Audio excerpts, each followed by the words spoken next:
Hi guys, my name's Simeon Elson, and today we're going to look at creating complex shapes using Illustrator effects or live effects. Now you can find these effects under the effects.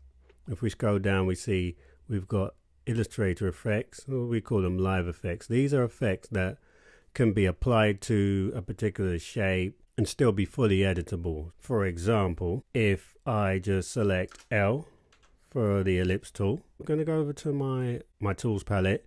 I'm going to make sure I've got no fill and a stroke. I'm going to set my stroke to a gray on the cmyk palette, just let's say 50. And we're just going to draw an ellipse shape like so. I'm just going to stretch it out a little bit. Okay, and now I'm going to come over to the effects, and I'm going to go to effects, distort and transform, and I'm going to go to transform. Now this is going to bring up my transform effect palette. So we'll just have a look at the presets, and this is controlled in the scale.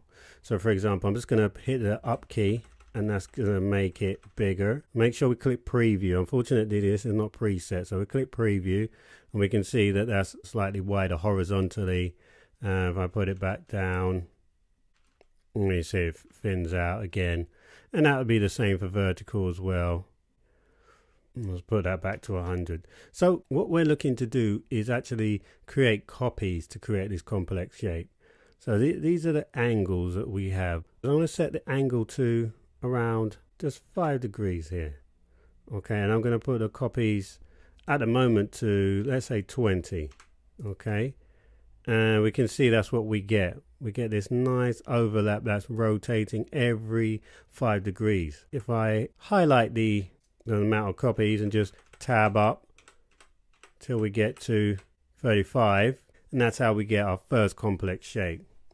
Now I can rotate this from, if we look at, this is where the copy angle is from the central point. I can put it to bottom left, I can put it centrally, I can put it just there.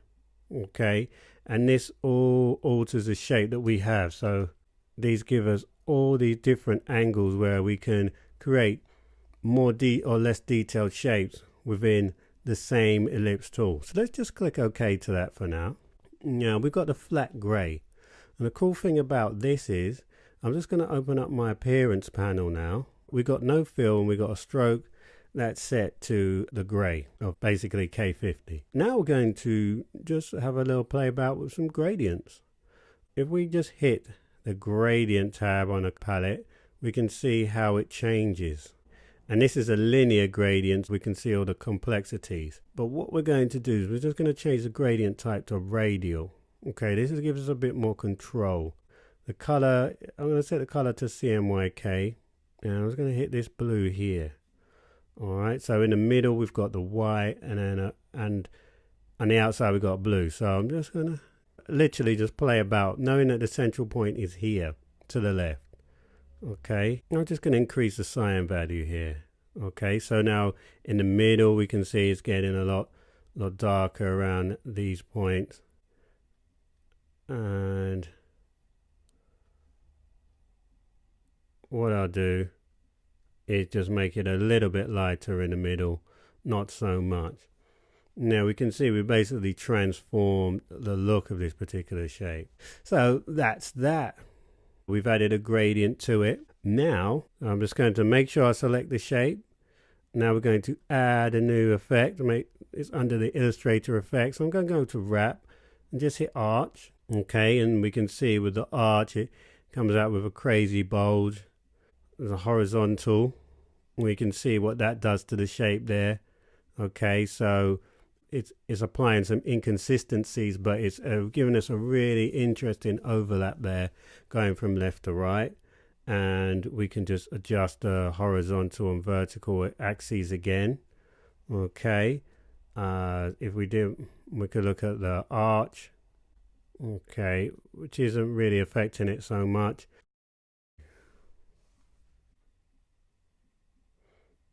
Okay, look at the zigzag.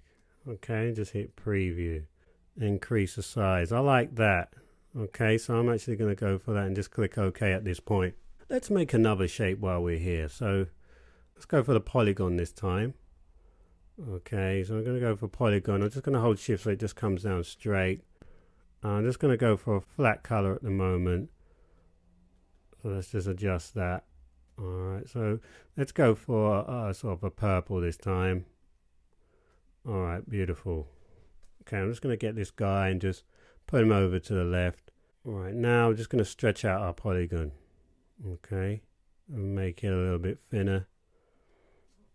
Okay, and now we're going to go back to the effects. So just on the appearance palette, just on transform. Okay, so we know, again, we're looking at the amount of copies and the angle. So I'm going to put the angle to 15, and I'm just going to put maybe 10 copies for now, just to preview. Okay, and that's okay, but let's take the adjust the angle, and let's increase the amount of copies.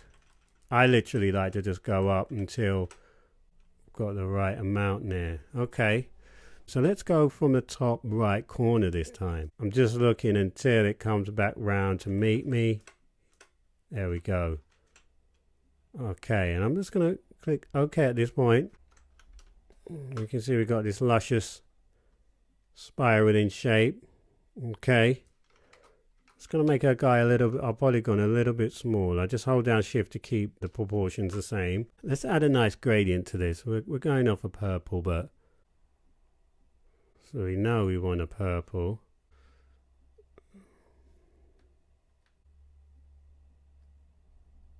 I like this lighter purple, so I'm just going to drag the inside out.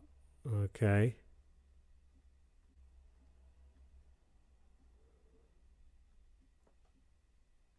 Take down the cyan value. Now we're going to have a play around with some effects. So literally, it's going to go to effects. Let's look at tweak. Okay. We're going to go absolute, preview, and putting that tweak in there. Now we can see that it's into a mad crazy shape. Mind you, a little bit of a sort of a Chinese dragon. Okay.